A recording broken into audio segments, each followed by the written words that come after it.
Padre amado, queremos darte muchas gracias, Señor, por este día en que podemos, Señor, congregarnos, Señor, para exaltar tu nombre, para darte las gracias, Señor, por tanta maravilla que tú has derramado sobre nuestras vidas. Señor, tú nos has cuidado, nos has protegido, has bendecido nuestras vidas, Señor. Has permitido, Señor, que podamos ver la luz del día cada día, Señor. Podamos caminar, podemos respirar el aire, Señor. Esas bendiciones que muchas veces las pasamos por alto, Señor, sin embargo, son tan importantes, Señor, para aquellos que no la tienen. Te pedimos, Padre amado, que tú nos bendigas en este culto, que sea de mucha bendición para nuestra vida espiritual y que podamos, Señor, sentirnos en comunión, Señor, aunque no estemos juntos presencialmente, poder sentirnos en comunión con todos nuestros hermanos, Señor, de nuestra Iglesia Red.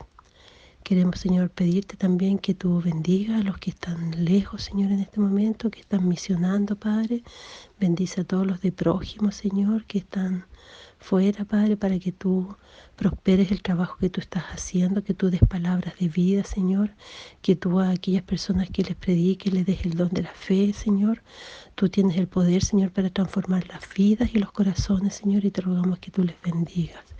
Así también bendice a nuestro país, Señor, por todos los que están sufriendo, Señor, con la pandemia, a todos aquellos que están hospitalizados, Señor, que están padeciendo tanto, Padre amado, y especialmente, Señor, a sus familiares que también sufren por todo esto y por los médicos, Señor, por los equipos médicos, por las enfermeras, por los TENS, por los kinesiólogos, Señor, todos los que tienen que ver, Señor, con tratar a todas estas personas que están con pandemia, que tu Señor les fortalezca, les ayude, que ellos puedan sentirse renovados en su fuerza, Señor, cada día. Ten misericordia, Padre, de cada uno de ellos. Y bendícenos, Señor, también como iglesia, Señor, que no paremos de predicar tu evangelio, Padre amado. Que seamos, Señor, canales de bendición, Señor, instrumentos en tus manos para bendecir a otros que necesitan de ti, Señor. No solamente los que están enfermos, sino los que están enfermos espiritualmente, los que están alejados de ti, los que han dejado de congregarse, Señor. A todos ellos, Señor, yo te ruego que tú toques su corazón, de su alma, su espíritu, Señor, para que sientan el deseo nuevo, Señor, en su corazón de servirte, Señor, y entregar sus dones a ti. Bendecimos tu amor, Señor. Bendecimos tu nombre también, Señor, por todo lo que tú haces en nuestra vida, por todo lo que tú vas a seguir haciendo y te damos gracias por ello, Señor, porque sabemos que todo lo que somos, Señor, y todo lo que hacemos, Señor, proviene de ti, Señor. Somos miserables, pecadores, Señor, sin embargo tú nos usas, Señor, para tu honra y tu gloria y agradecidos estamos por ello. Que este día, Señor, sea de bendición, Señor, para nuestras vidas y para aquellos que escuchen tu palabra. En el nombre de Jesús, amén.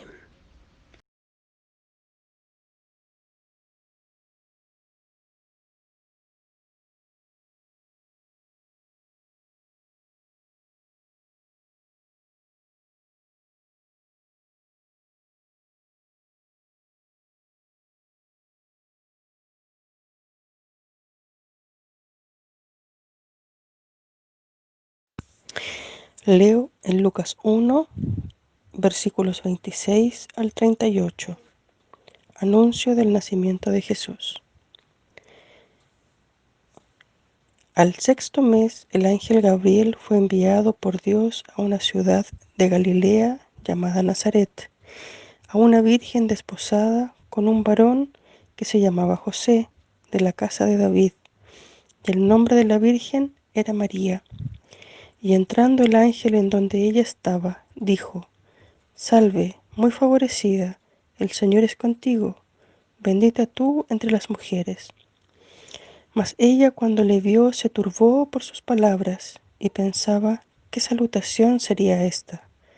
Entonces el ángel le dijo: María, no temas, porque has hallado gracia delante de Dios. Y ahora concebirás en tu vientre y darás a luz un hijo, y llamarás su nombre Jesús. Este será grande y será llamado Hijo del Altísimo. Y el Señor Dios le dará el trono de David su padre, y reinará sobre la casa de Jacob para siempre, y su reino no tendrá fin. Entonces María dijo al ángel: ¿Cómo será esto? Pues no conozco varón. Respondiendo el ángel le dijo: El Espíritu Santo vendrá sobre ti, y el poder del Altísimo te cubrirá con su sombra, por lo cual también el santo ser que nacerá será llamado Hijo de Dios. Y he aquí tu pariente Elizabeth, ella también ha concebido un hijo en su vejez, y este es el 6.º mes para ella, la que llamaban estéril, porque nada hay imposible para Dios. Entonces María dijo: He aquí la sierva del Señor, hágase conmigo conforme a tu palabra. Y el ángel se fue de su presencia.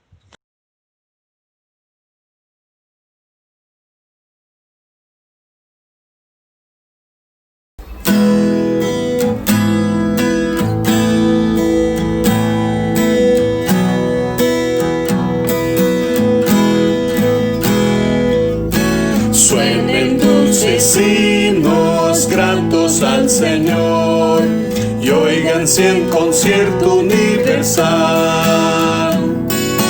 Desde el alto cielo baja el Salvador para beneficio del mortal. Gloria, gloria sea nuestro Dios. Gloria, si cantemos a una voz, y en cantar de gloria que se oyó en Belén, sea nuestro cántico también. Montes y collados fluyan leche y miel, y abundancia esparcia y solaz.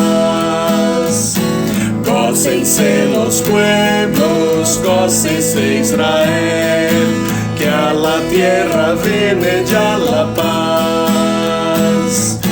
Gloria, gloria sea nuestro Dios. Gloria, si cantemos a una voz, y en cantar de gloria que se oyó en Belén, sea nuestro cántico también. Salte de alegría, lleno el corazón, la abatida y pobre humanidad. Dios se compadece viendo su aflicción y le muestra buena voluntad. Gloria, gloria sea nuestro Dios. Gloria, si cantemos a una voz, y en cantar de gloria que se oyó en Belén, sea nuestro cántico también. Late en nuestros pechos noble gratitud hacia quien nos brinda redención, y a Jesús el Cristo que hoy nos da salud, tributemos nuestra adoración. Gloria, gloria sea nuestro Dios. Gloria, si cantemos a una voz, y en cantar de gloria que se oyó en Belén, sea nuestro cántico también.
Amantísimo Dios, querido Padre Celestial, nos acercamos aquí esta mañana, Señor, con unos motivos específicos y particulares, Señor, porque sabemos que tú escuchas las oraciones de tu pueblo, Padre Santo, y si es tu santa y divina voluntad, se hará como tú así lo estimes.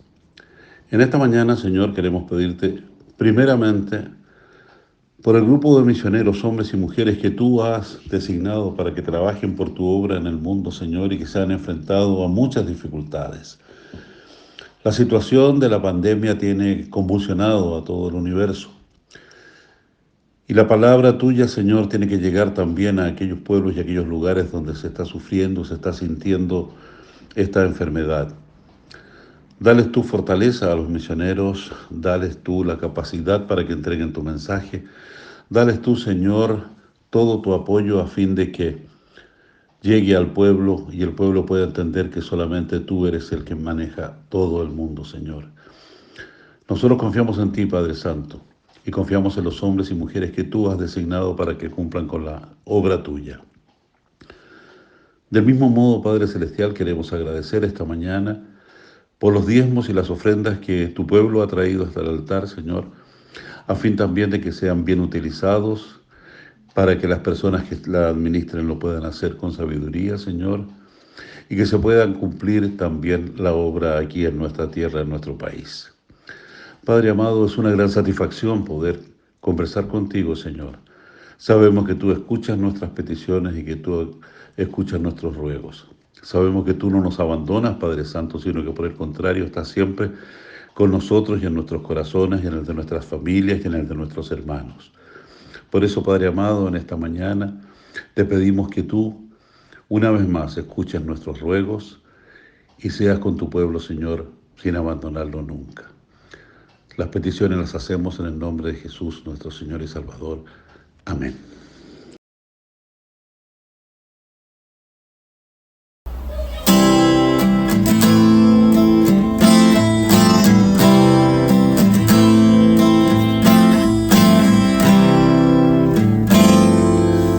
Oh Santísimo, felicísimo, grato tiempo de Navidad.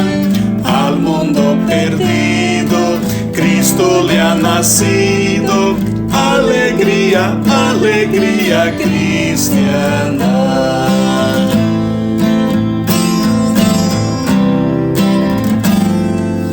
Oh Santísimo, felicísimo, grato tiempo de Navidad. Coros celestiales oyen los mortales. Alegría, alegría cristiana.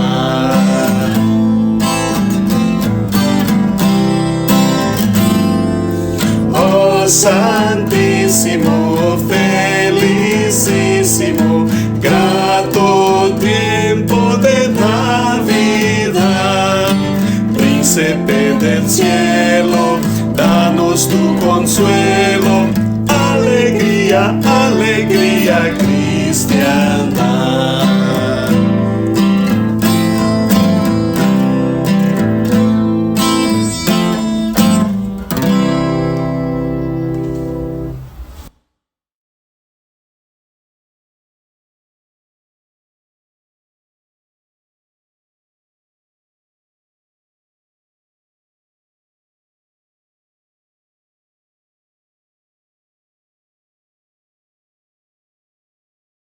Lectura bíblica. Gálatas capítulo 4, versículos 4 al 7. Pero cuando vino el cumplimiento del tiempo, Dios envió a su Hijo, nacido de mujer y nacido bajo la ley, para que redimiese a los que estaban bajo la ley, a fin de que recibiésemos la adopción de hijos. Y por cuanto sois hijos, Dios envió a vuestros corazones el Espíritu de su Hijo, el cual clama, Abba, Padre. Así que ya no eres esclavo, sino hijo, y si hijo, también heredero de Dios, por medio de Cristo. Amén.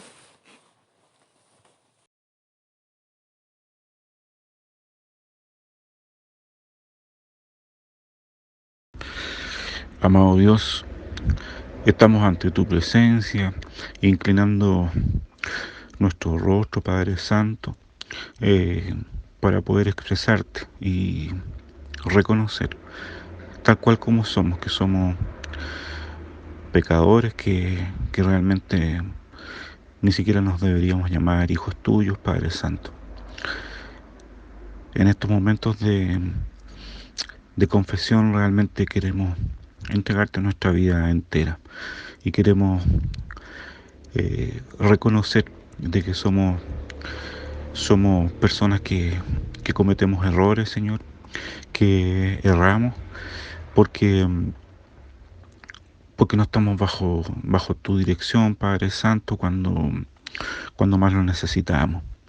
Porque realmente hacemos las cosas sin antes, Padre Santo, estar en comunión contigo, porque actuamos fuera de lo que tú deseas de nosotros, porque actuamos realmente fuera de lo que dice tu palabra, Padre Santo, porque pensamos, porque decimos cosas que están incorrectas. Padre Santo, ayúdanos. Te entregamos nuestro corazón, nuestra vida entera, para que nos limpies, Señor, porque queremos acercarnos a ti, pero acercarnos a ti como verdaderamente hijos tuyos. Gracias porque tú nos enseñas, porque tú nos corriges, porque tú, Padre Santo, nos limpias, porque tú, Padre amado, por intermedio de tu Hijo Jesucristo, tú nos ves de una manera distinta. Tú nos ves limpios, Señor, y realmente sin merecernos. Sí somos tus hijos. Sí somos parte de tu creación, Señor, y somos parte de tu pueblo. Pero somos personas que realmente merecíamos otra cosa. Pero gracias a tu Hijo Jesucristo, que murió por cada uno de nosotros, hoy podemos acudir a Él, Señor, para que por intermedio de su sacrificio nosotros estemos limpios, Padre Santo.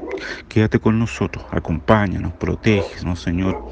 Límpianos nuestra vida entera, Padre Santo, hasta de lo que pensamos, de lo que realmente no son cosas que están acordes a tu palabra. Ayúdanos, Padre Santo, para hacer verdaderamente luz en estos momentos de oscuridad. Te lo pedimos y lo suplicamos en el nombre del Señor Jesucristo. Amén.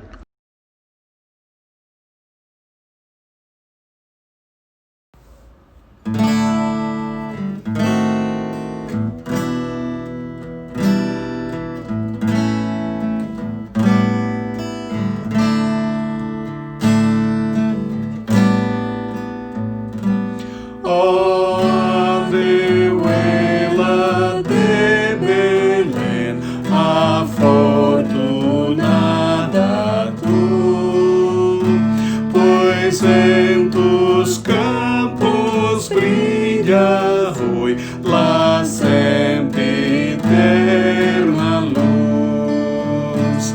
El Hijo tan deseado, con santa expectación, el anunciado Salvador en ti, Belén, nació.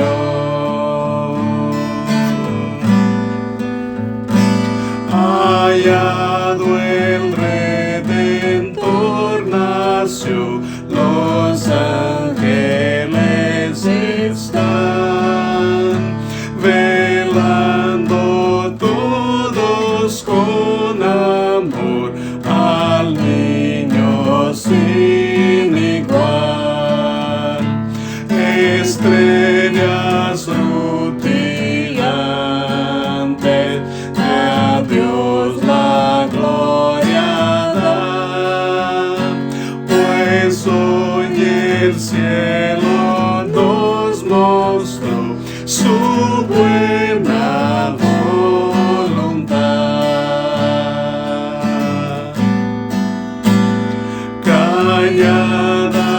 Calladamente Dios nos da su incomparable don, así también impartirá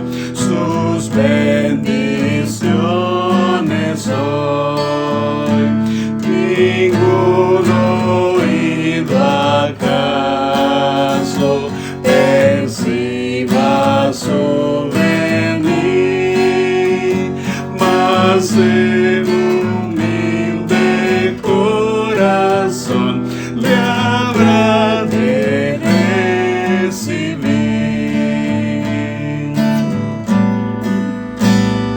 Oh Santo Niño de Belén, desciende con tu paz, que en nuestras almas nace hoy, limpiando todo mal.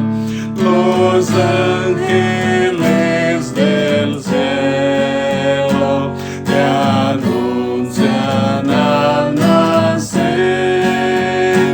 Ven con nosotros a morar, oh Cristo Emmanuel.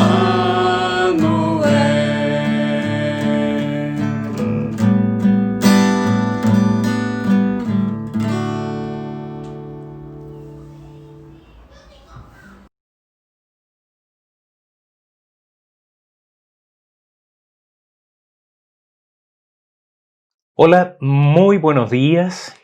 Dios les bendiga a cada uno de ustedes. Dios bendiga a toda su iglesia, a nuestros hermanos de Jesús el Buen Pastor, la Quinta Iglesia Presbiteriana de Santiago, y a nuestros queridos hermanos de la Iglesia Red, Sexta Iglesia de Santiago. Estamos felices, estamos muy contentos de poder compartir una vez más la palabra del Señor con nuestros hermanos. Estamos en una serie de Adviento relacionada a la Navidad, el nacimiento de nuestro Señor Jesucristo.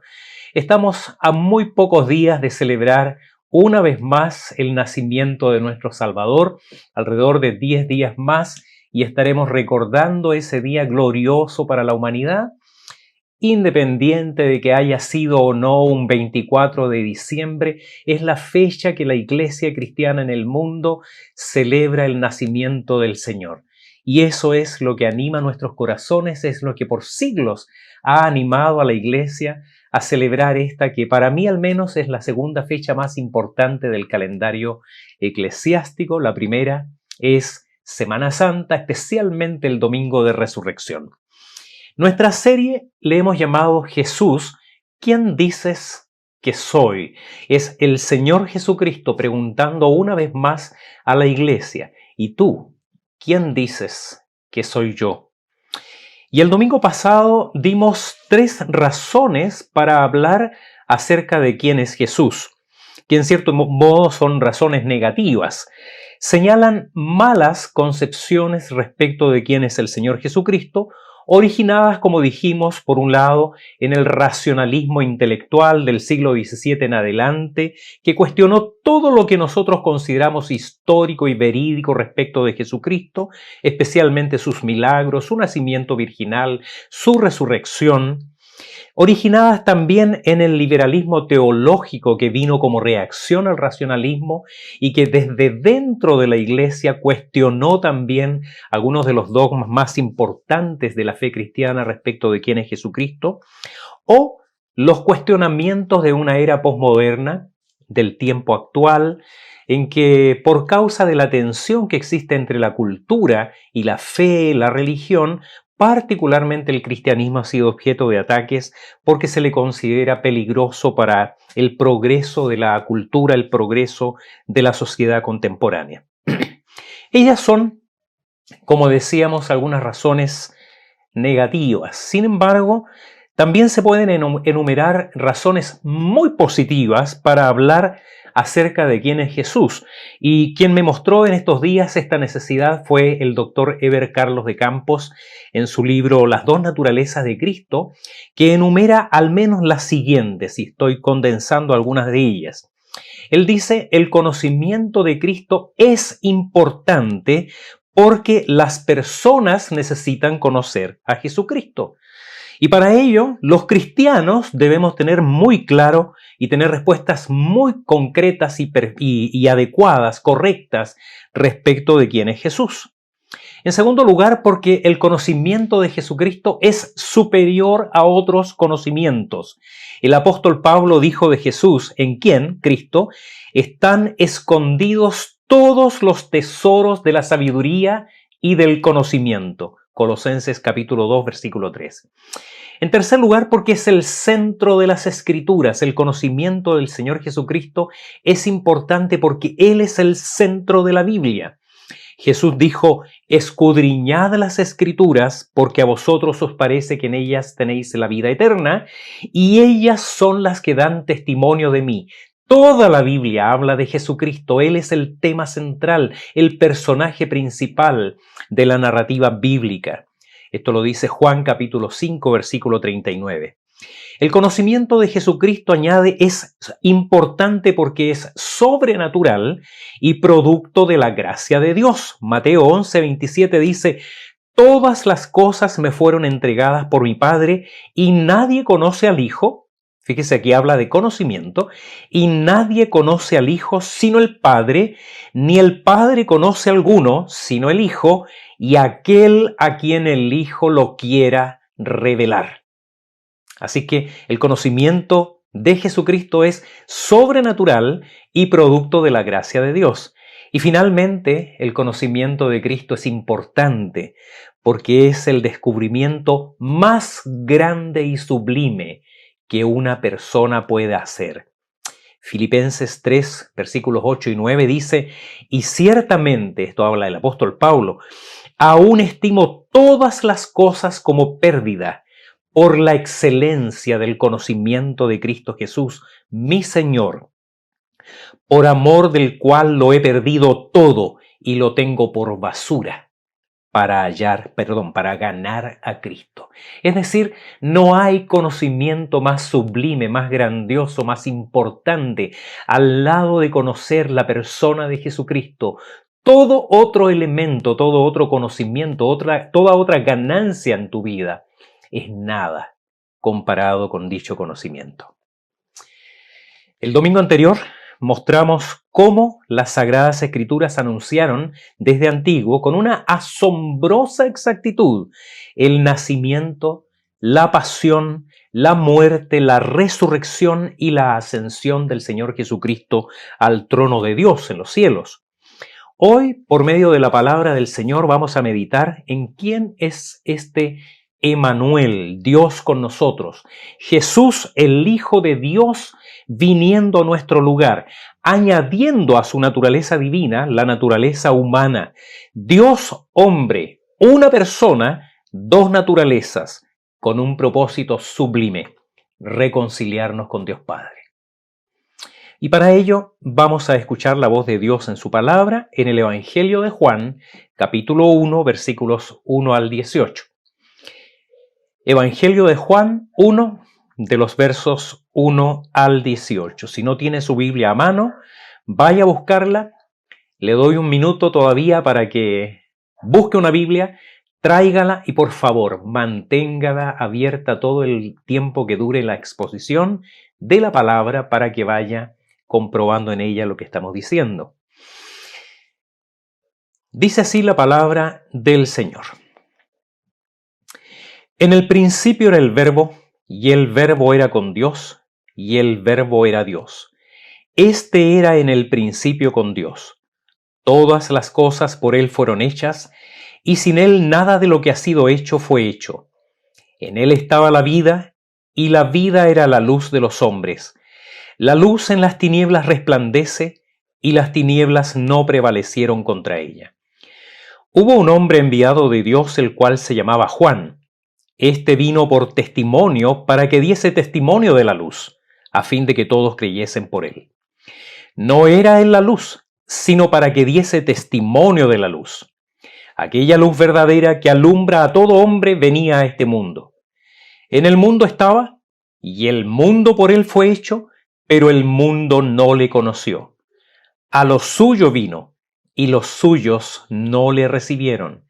Mas a todos los que le recibieron, a los que creen en su nombre, les dio potestad de ser hechos hijos de Dios, los cuales no son engendrados de sangre, ni de voluntad de carne, ni de voluntad de varón, sino de Dios. Y aquel Verbo fue hecho carne y habitó entre nosotros, y vimos su gloria, gloria como del unigénito del Padre, lleno de gracia y de verdad. Juan dio testimonio de él y clamó diciendo: Este es de quien yo decía, el que viene después de mí es antes de mí, porque era primero que yo. Porque de su plenitud tomamos todos y gracia sobre gracia. Pues la ley por medio de Moisés fue dada, pero la gracia y la verdad vinieron por medio de Jesucristo. A Dios nadie le vio jamás. El unigénito Hijo que está en el seno del Padre, Él le ha dado a conocer. Les invito a que inclinemos nuestros rostros y oremos al Señor. Dios eterno, tu palabra es preciosa para nosotros, Señor. Sabemos que eres tú quien habla a nuestra vida, que no son palabras humanas, no son palabras del evangelista Juan, que es tu Espíritu, Señor, el que de una manera sobrenatural, pero al mismo tiempo muy humana, inspiró, guió la mano, Señor, de quienes escribieron estas palabras, para que ellos pudieran, Señor, transmitirnos tu propósito, tu mensaje, para que ellos heredaran para tu iglesia, Señor, estas verdades eternas. Por eso, Señor, nos inclinamos reverentes delante de ti, sabiendo que eres tú, Señor, el que habla. Y te pedimos, Señor, que sigas actuando en nuestras vidas, en nuestros corazones, para que tu palabra dé todos los frutos que está llamada a dar. Que nuestras vidas te honren, Señor, en obediencia, en sujeción a lo que tu palabra nos enseña. Lo pedimos por Cristo nuestro Señor. Amén.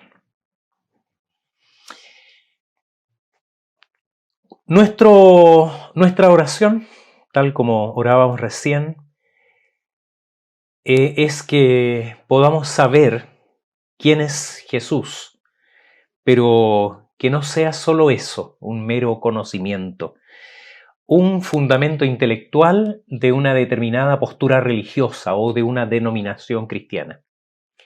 Que sea más bien el agente poderoso que el Espíritu Santo aplique a nuestra vida y a todos los oyentes, a quienes saludamos cariñosamente. Si hay alguna persona que nos escucha tal vez por primera vez o segunda vez, deseamos que esta palabra verdaderamente edifique su vida, que sea creer en Jesús por lo que Él es, por lo que Él hizo y por lo que continúa haciendo por cada uno de nosotros, tanto colectiva como individualmente, hasta su segunda venida. Nuestro tema es hoy Jesucristo manifestado a los hombres. ¿Quién es Jesús?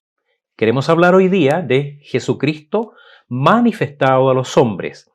Y lo primero que el texto de la palabra que leímos nos llama a meditar es que este Jesucristo manifestado a los hombres es Hijo de Dios, el Verbo Divino.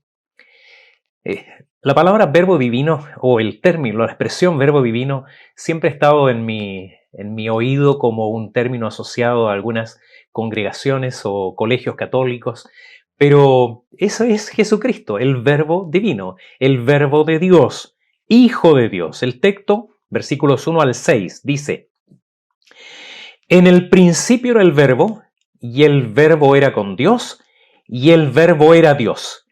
Este era en el principio con Dios. Todas las cosas por Él fueron hechas. Y sin Él, nada de lo que ha sido hecho fue hecho. En Él estaba la vida, y la vida era la luz de los hombres. La luz en las tinieblas resplandece, y las tinieblas no prevalecieron contra ella. Hubo un hombre enviado de Dios, el cual se llamaba Juan. Este vino por testimonio para que diese testimonio de la luz, a fin de que todos creyesen por él. No era él la luz, sino para que diese testimonio de la luz. Destaco las palabras entonces de este texto, es un poco largo. En el principio era el verbo, y el verbo era con Dios, y el verbo era Dios. Todas las cosas por él fueron hechas. En él estaba la vida, y la vida era la luz de los hombres. Por mucho tiempo yo adopté la idea de que Juan escribe a un pueblo particularmente gentil, de fuerte influencia griega, y por eso el enganche, el uso intencional de la expresión el logos. Logos es verbo o palabra, y esto habría sido para llamar la atención de lectores familiarizados con el término logos, que tiene fuertes implicaciones filosóficas en ese tiempo. Pero últimamente he sido convencido de algo completamente diferente. Juan es un profundo conocedor, como la mayoría de los judíos de ese tiempo, es un profundo conocedor de la palabra de Dios. Y el comienzo de esta carta, de este evangelio, es fuerte y claro para establecer desde el comienzo que no hablará de un gran maestro religioso, ni de un hombre sabio, ni de un mensajero o de un profeta destacado, sino de Dios Jesucristo. La palabra, dice en Hebreos 4:12, la palabra de Dios es viva y eficaz. Por tanto, no tiene que justificarse, no tiene que usar truquitos, perdón la expresión, para ganarse a los incrédulos. Ella ofende, ella incomoda, ella hiere el orgulloso corazón humano para no dejarle alternativa, o creer o rechazar. Lo que el evangelista Juan está haciendo, inspirado por el Espíritu Santo, es iniciar el evangelio citando Génesis 1:1. En el principio Dios, la palabra arca, que se usa acá, o arcae, en la Septuaginta, versión griego del Antiguo Testamento, es la misma expresión griega, en el principio. Es decir, no haciendo referencia solo al comienzo de todo, sino a Dios. Él es el principio, Él es el agente constitutivo de la materia, el creador de todo, como lo diría explícitamente de Cristo el Verbo de Dios. Por otra parte, la mentalidad de Juan no es griega, sin negar, por cierto, la influencia del pensamiento helénico en la cultura de su tiempo. Ese pensamiento y el idioma impregnó durante siglos, ¿no? Y había sido fuertemente influyente en la cultura de Juan, el tiempo de Juan. Pero no a él, un rabino, un discípulo de Cristo, no en particular al orgulloso pueblo semita. Los judíos eran orgullosamente hebreos, ¿no? Una vez más, lo que Juan está haciendo en realidad es citar la escritura del Antiguo Testamento. ¿Qué era el logos para los judíos? La versión de los 70 o la Septuaginta, que es la traducción al griego de la Biblia que se leía en las sinagogas en los tiempos de Cristo, dice textualmente en el Salmo 33, por la palabra, es decir, por el logos de Jehová fueron hechos los cielos y todo el ejército de ellos por el aliento de su boca. Así que Juan lo que está haciendo es predicando y citando este salmo para decir que Jesucristo es el Señor, el Kyrios, que Jesucristo es Dios. El comentarista Hendrickson dice que Juan está comentando Proverbios 8 del 27 al 30. Esto es maravilloso, hermanos. Yo nunca lo había visto de esta manera. El capítulo 8 de Proverbios personifica a la sabiduría como una persona que está al lado de Cristo mientras formaba el mundo. Y dice, cuando formaba los cielos, allí estaba yo. Cuando trazaba el círculo sobre la faz del abismo, cuando afirmaba los cielos arriba, cuando afirmaba las fuentes del abismo, cuando ponía al mar su estatuto para que las aguas no traspasasen su mandamiento, cuando establecía los fundamentos de la tierra, con él estaba yo ordenándolo todo, y era su delicia de día en día, teniendo solaz delante de él en todo tiempo. ¿Quién es el que habla acá? Sin ninguna duda, nuestro Señor Jesucristo, Cristo, sabiduría de Dios. Es la persona, el logos, el verbo de Dios, con su actividad creadora al principio de todas las cosas. Y las expresiones, el verbo era con Dios y Dios era el verbo, como dice en el original, Dios era el verbo, son una reiteración enfática que no admite otra posibilidad de traducción o una interpretación distinta que la afirmación de la divinidad de Jesucristo. Como alguien dijo una vez, los testigos de Jehová, con todo el respeto que me merecen como personas, no comparto su ideología, tendrían muchas dificultades para convencer a las gentes, a las personas, de sus doctrinas, si todo el mundo hablara griego. Porque esta traducción no admite de ninguna manera en todas las versiones más antiguas la expresión y el verbo era un Dios o la palabra era un Dios. No, Dios era la palabra, Dios era el verbo. El verbo de Dios, Jesús el Cristo, no solo es el agente constitutivo, el creador de todo lo que existe, sino que la vida misma procede de Él. Él es el dador y el sustentador de la vida. Él mismo afirmaría poco más adelante en el Evangelio de Juan 14:6, no solo ser el camino y la verdad, sino la vida. Jesucristo es la vida. Hace unos días, en nuestro estudio bíblico de los viernes, estamos estudiando el libro de Génesis, comentábamos respecto de la posibilidad de no morir de nuestros primeros padres, Adán y Eva. Esto antes de que el pecado hiciera su aparición sobre la tierra. Por cierto, para ellos era totalmente posible no morir. ¿Cómo? Unidos al verbo, unidos a la vida, porque solo por medio de la unión con Dios es posible no morir. Solo Jesús es el dador y sustentador de la vida. Y Él, y solo Él es la vida, que es la luz de los hombres. Lo opuesto a las tinieblas, que es sinónimo de muerte eterna, separación con Dios, el frío y la oscuridad del infierno, no es otra cosa que la separación infinita de la gloriosa y sublime presencia de Dios. La divinidad de Jesucristo es uno de los temas fundamentales de la cristología, tanto en teología bíblica como en teología sistemática.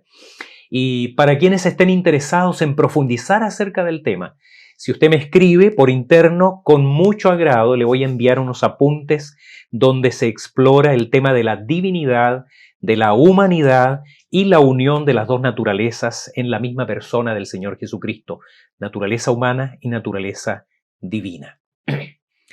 ¿Quién dices que es Jesús? Es la pregunta que queremos responder durante esta serie de predicaciones. C.S. Lewis, en lo que ya es un clásico de la defensa de la fe, su libro Mero Cristianismo, se refiere a lo que podemos o no podemos decir acerca de la divinidad de Jesucristo. Se le ha dado a llamar a esta propuesta de Lewis el trilema de Lewis. No es un dilema, es un trilema. Yo voy a tratar de resumir las ideas, aunque es tan extraordinario que bien vale la pena que usted busque el libro y lo lea directamente ahí. Él dice que lo que afirmó Jesús acerca de sí mismo es tan extraordinario que solo deja tres alternativas. A, o era un loco. B, o era un mentiroso malvado.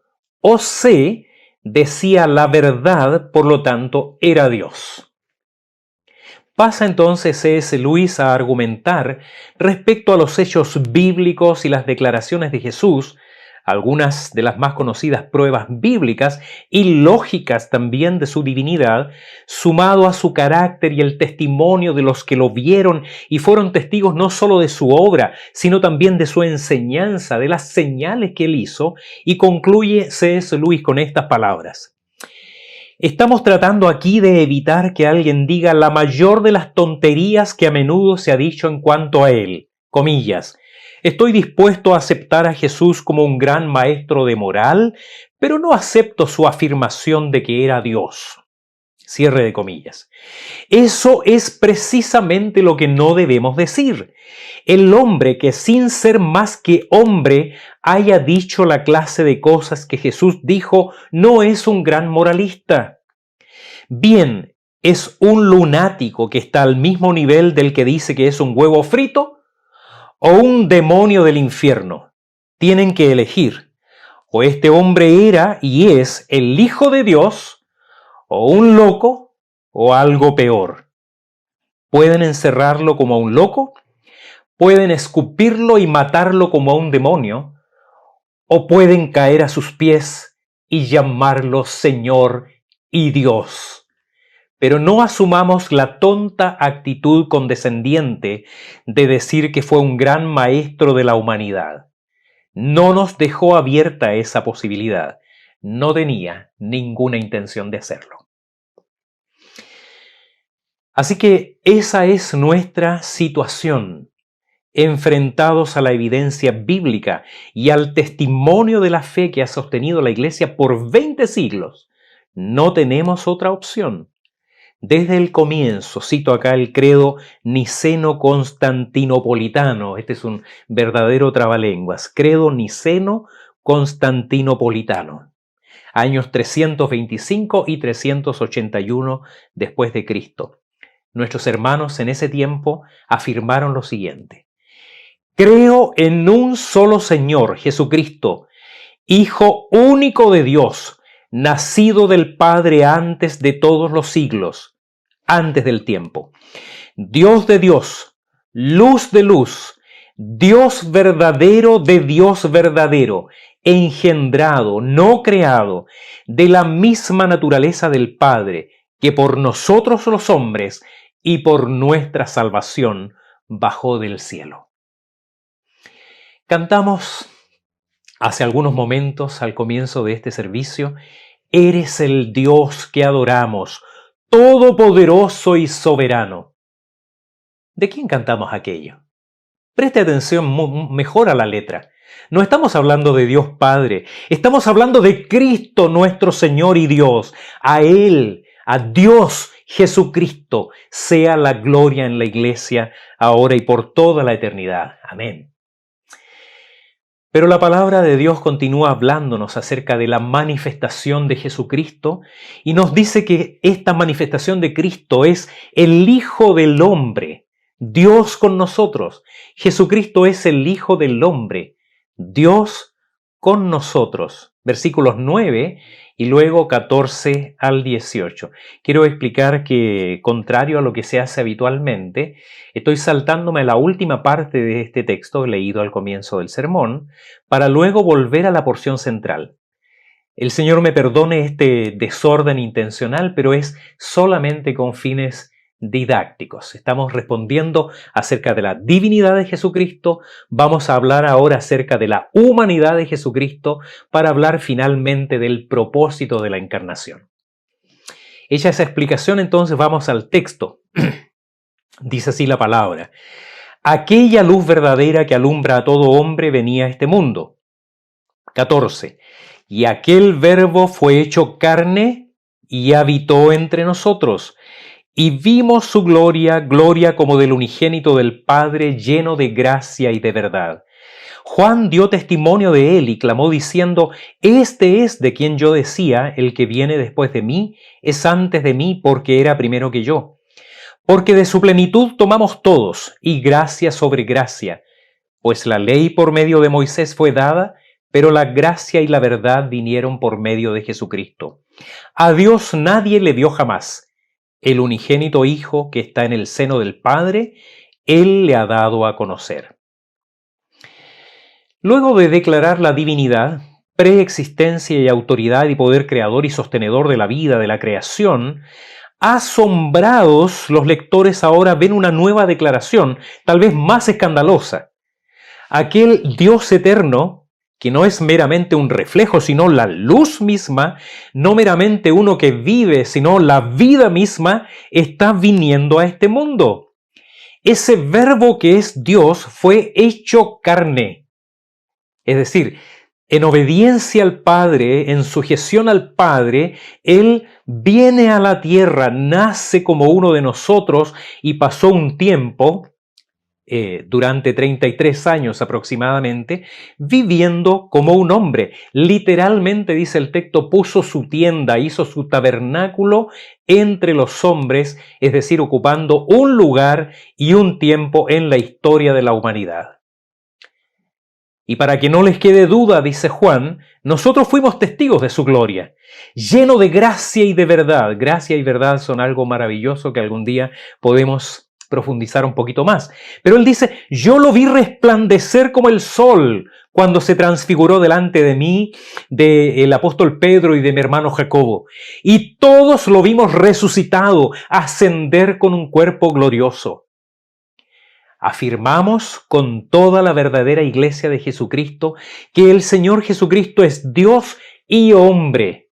Una persona, dos naturalezas, completamente Dios y completamente hombre en una sola persona, y así permanecerá para siempre. Tal es la implicación ineludible de las palabras de Juan en el Evangelio. Aquel Verbo se hizo carne y habitó entre nosotros. Esta es una doctrina con una base bíblica muy amplia que no podemos explorar ahora detalladamente, pero está disponible en la mayoría de los libros de teología y nuevamente ofrezco cariñosamente para quien lo pida un interesante resumen. Pero podríamos enumerar ahora de una manera muy resumida su nacimiento virginal, concebido por el Espíritu Santo, sin participación de un Padre humano, porque la salvación viene del Señor, porque hizo posible la unión de la deidad con la humanidad, porque podía de esa manera nuestro Señor nacer como un hombre, pero sin la herencia del pecado. Por eso el evangelista Lucas dice, lo santo, estas son las palabras del ángel anunciándole a María, lo santo que nacerá será llamado Hijo de Dios. Es decir, Jesucristo nace con una naturaleza humana, pero sin la corrupción del pecado, liberado de esa herencia de pecado que todos los hombres traemos desde Adán. En su condición de hombre, sin perder su divinidad, tuvo debilidades y limitaciones humanas. Un cuerpo que nace como un bebé, desde un embrión pequeñito, hasta ser una criatura totalmente formado, que nació, creció, se fortaleció como el cuerpo de otros niños. La palabra dice que Jesucristo crecía en sabiduría, en gracia y en estatura. Pudo experimentar en su condición de hombre hambre, sed, cansancio, sueño.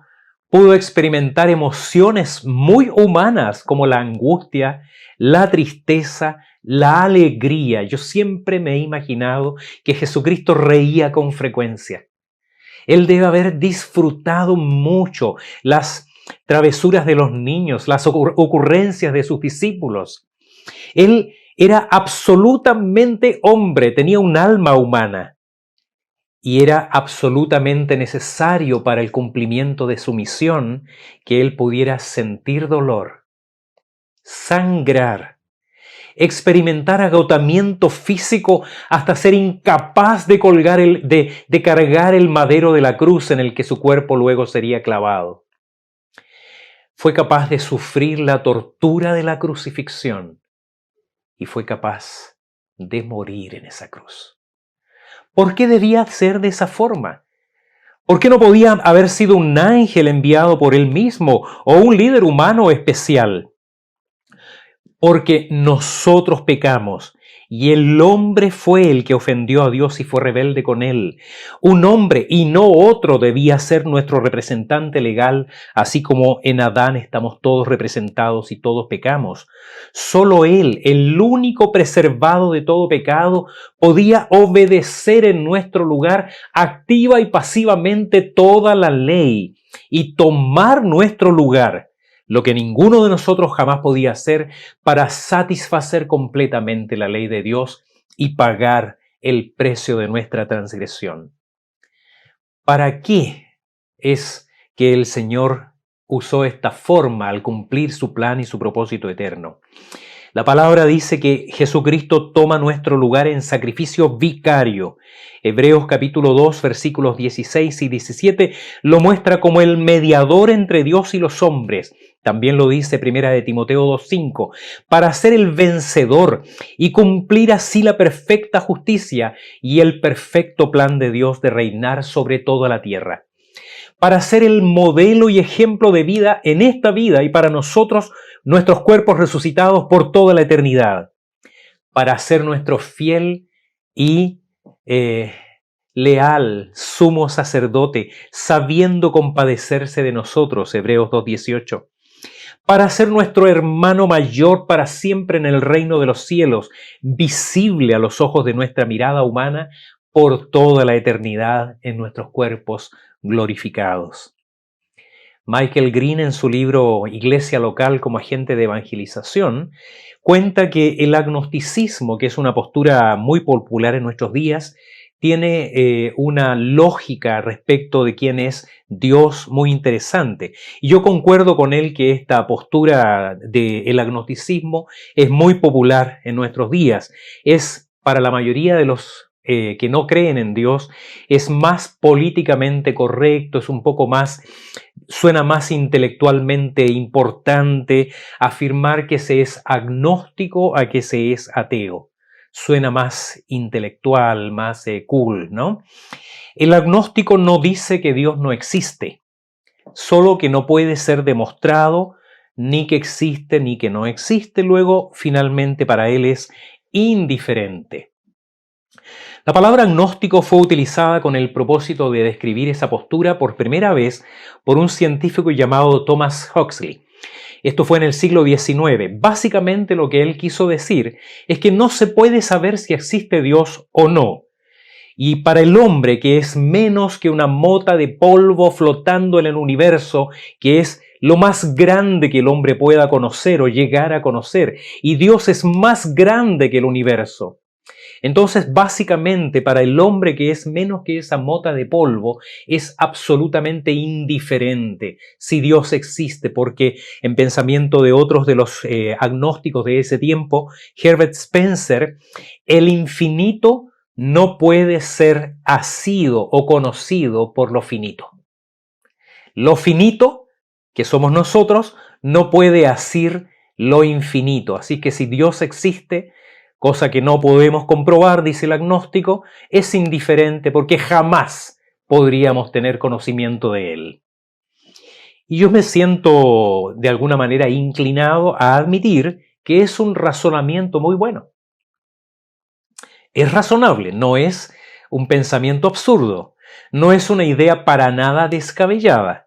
Sin embargo, en lo que fallan estos pensadores, dice Michael Green, y todos los que razonan como ellos, es en algo que no consideraron y que es totalmente razonable, que lo que para el hombre es imposible, no lo es para Dios. Es decir, nada impide que es el Dios inacible para la mente humana no decidiera mostrar su mano y revelarse a nosotros. Y lo hizo de muchas maneras, poniendo eternidad en el corazón del hombre, poniendo en su corazón un vacío con la forma de Dios que solamente puede ser llenado por Dios, permitiéndole asomarse a las verdades asombrosas de las leyes universales, estas constantes de la física tan extraordinarias, que muchos científicos, incluso no creyentes, admiten que los cielos cuentan la gloria de Dios y el firmamento anuncia la obra de sus manos. Salmo 19:1. Pero lo más grandioso estaba anunciado y un día habría de ocurrir. Dios mismo bajaría a nuestro lugar. La más grandiosa, extraordinaria y sublime manifestación de Dios es Jesucristo. Él es Emmanuel, Dios con nosotros, manifestado a los hombres, naciendo de mujer, viviendo entre nosotros una vida sin pecado, muriendo en nuestro lugar y resucitando para darnos salvación y vida eterna. Juan, en la primera parte del versículo 18, pareciera darles la razón a los agnósticos. A Dios nadie le vio jamás. Si el versículo hubiera terminado ahí, tendríamos que inclinar nuestra cabeza humildemente y admitir que los agnósticos tienen razón. A Dios no es posible verle. Pero si se quedara ahí, porque Juan sigue diciendo, y gloria al Señor por eso, el unigénito Hijo que está en el seno del Padre, Él le ha dado a conocer. Por eso el Señor Jesucristo dijo a sus discípulos, el que me ha visto a mí, ha visto al Padre, Juan 14:9. Es el Dios que adoramos, verdadero Dios y verdadero hombre, para cumplir el perfecto plan de redención de Dios Padre. Lo que nos lleva al último punto, que es central, literalmente, en el pasaje que leímos al comienzo. Jesús, el Verbo encarnado, el Dios manifestado a los hombres, es Dios hombre, único camino de salvación. Él es el único camino de salvación. Versículos 10 al 13. En el mundo estaba, y el mundo por él fue hecho, pero el mundo no le conoció. A lo suyo vino y los suyos no le recibieron, mas a todos los que le recibieron, a los que creen en su nombre, les dio potestad de ser hechos hijos de Dios, los cuales no son engendrados de sangre, ni de voluntad de carne, ni de voluntad de varón, sino de Dios. Lleno de asombro, Juan reflexiona con nosotros respecto de un absurdo de grandes proporciones. El Verbo de Dios, aquella luz verdadera que puede alumbrar a toda criatura humana, estaba viniendo a este mundo. Él está en el mundo, el mismo mundo que Él hizo. Y este mundo, su mundo, es incapaz de reconocerle. ¿No es increíble eso?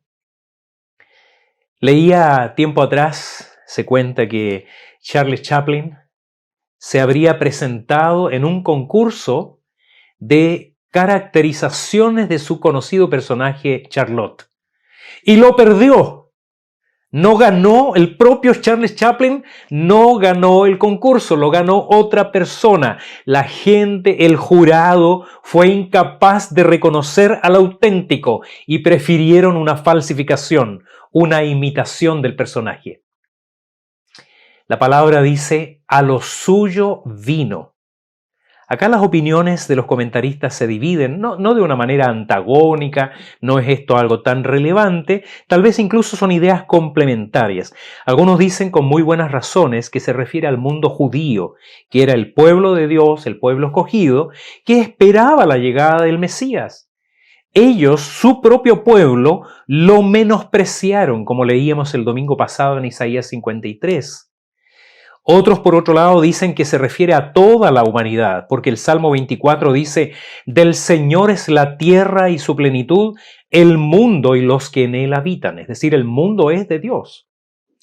Lo concreto es que una parte de la humanidad, una significativa parte de las personas del mundo, no creyeron en Jesús, lo rechazaron y siguen rechazándole.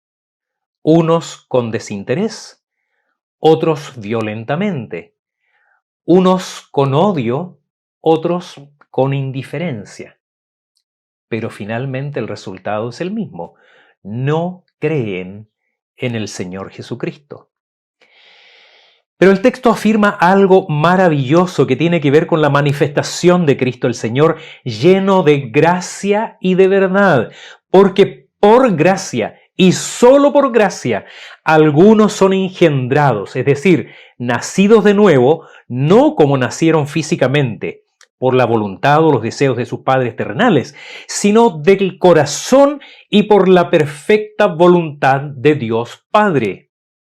A ellos, los engendrados del Padre, de quienes el Señor Jesucristo diría solamente un poco más adelante, capítulo 3 de Juan, es necesario nacer de nuevo, y si uno no nace de nuevo no puede ver el reino de Dios.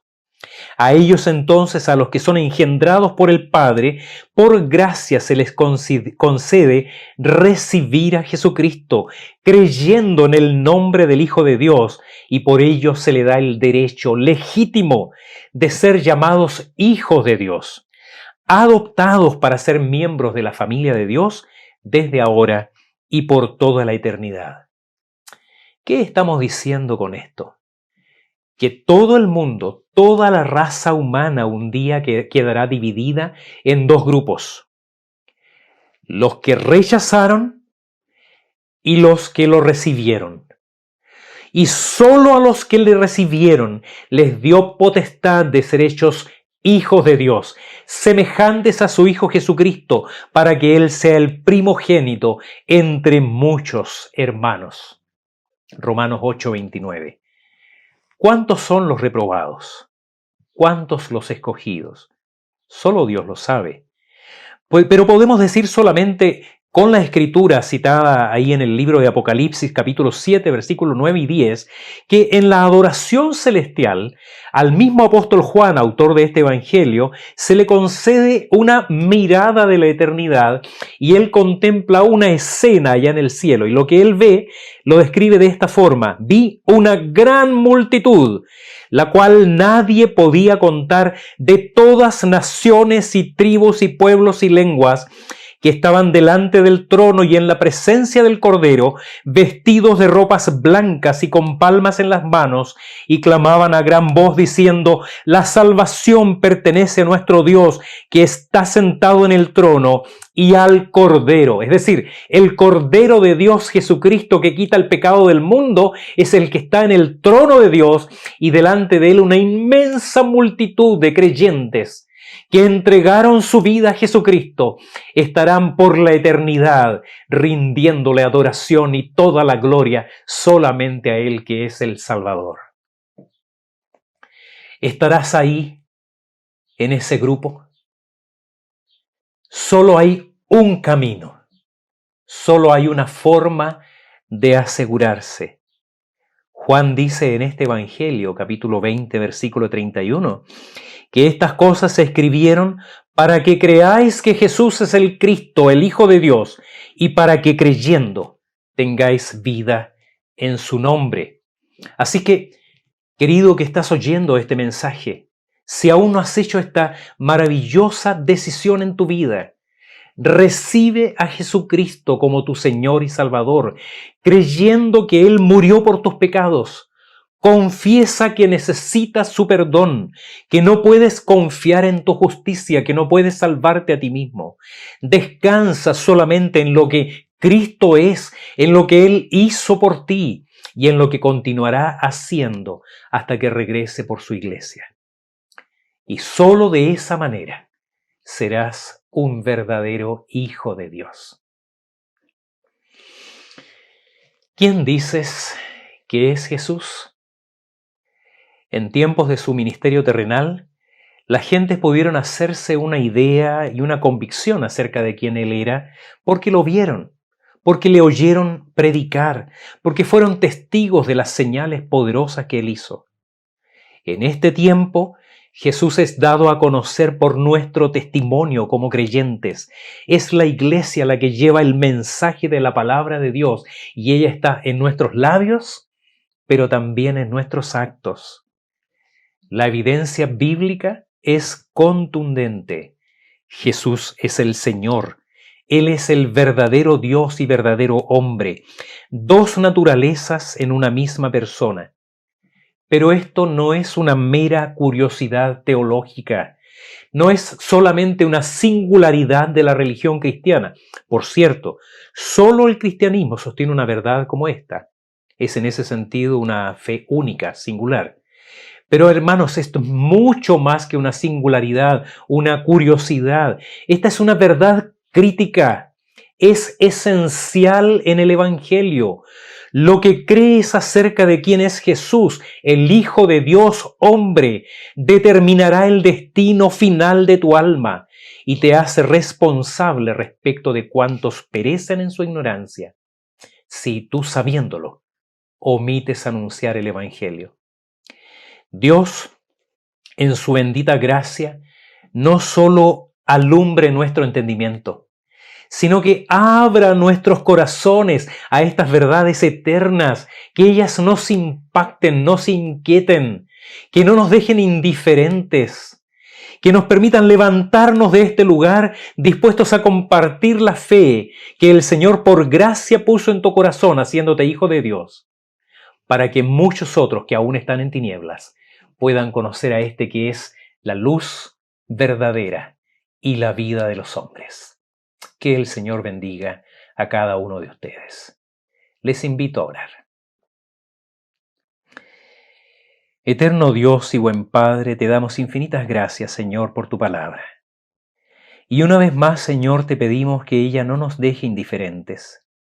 Sigue trabajando en nosotros, Señor, por tu Espíritu, para recogerla, Señor, como un desafío en nuestra vida, para ser animados y fortalecidos cada día, para ser inquietados, Señor, respecto de la gran comisión. Y si te hemos fallado, Señor, en recibirla, si hemos subestimado tu palabra, Señor, perdónanos. Pero también inquiétanos, Señor, para poder ponerla en práctica en cada día de nuestra vida, en palabras, en pensamientos y en acciones. Ayúdanos, Señor, por la obra de tu Espíritu, y que Jesucristo siga siendo para nosotros, Señor, lo más importante, la razón principal de nuestra existencia. Te lo pedimos en el nombre de Jesucristo, quien es tu Hijo y nuestro amado Salvador. Amén.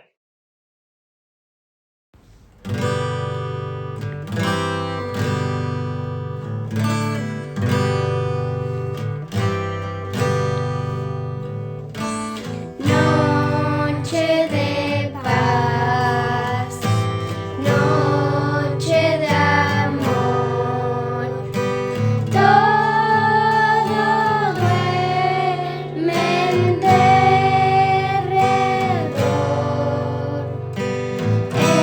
entre los astros que esparcen su luz, bella anunciando al niñito Jesús. Brilla la estrella de paz, brilla la estrella de paz.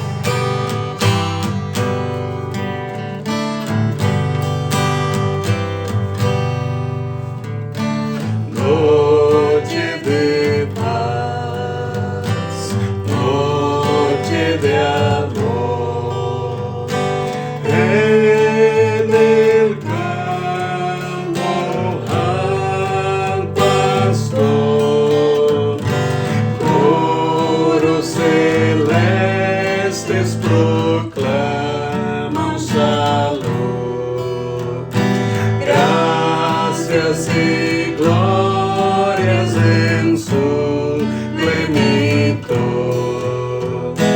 por nuestro buen Salvador, por nuestro bien Redentor.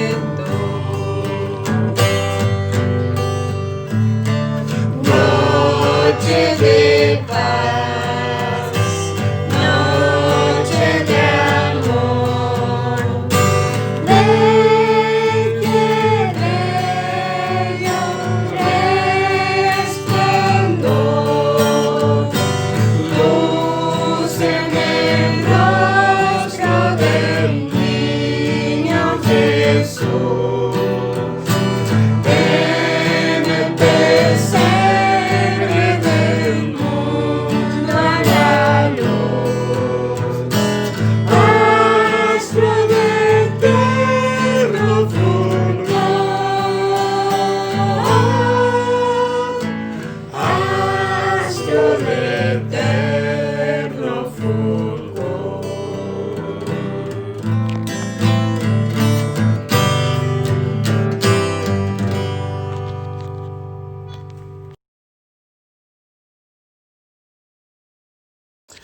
Señor nuestro Dios, recibe delante de tu trono de gloria nuestra adoración, nuestro culto, nuestra gratitud. Señor, en estos días agradecemos de forma especial la realización, el cumplimiento de tu plan glorioso, maravilloso, un plan de amor para nuestra salvación. Agradecemos porque Jesucristo fue enviado por ti, porque el Señor nos ha amado demasiado. Jesús nació por obra del Espíritu Santo, de una Virgen, de María, para que nuestro Salvador pudiera ser hombre como nosotros, pudiera ser Dios con nosotros, para pagar nuestros pecados y así reconciliarnos contigo. Señor, exaltamos tu nombre y entregamos nuestra gratitud delante de ti por tan grande salvación, porque en Jesús nosotros tenemos esta identificación, esta unión con el Señor. Gracias, oh Padre, por Jesús, y alabamos a Jesucristo nuestro Señor y Salvador, que se hizo hombre para nuestra redención. Nosotros pedimos a Dios que el Señor siga bendiciendo, cuidando de nosotros en todo, en estos tiempos difíciles. Oramos agradecidos al Señor en el nombre de Jesús. Amén.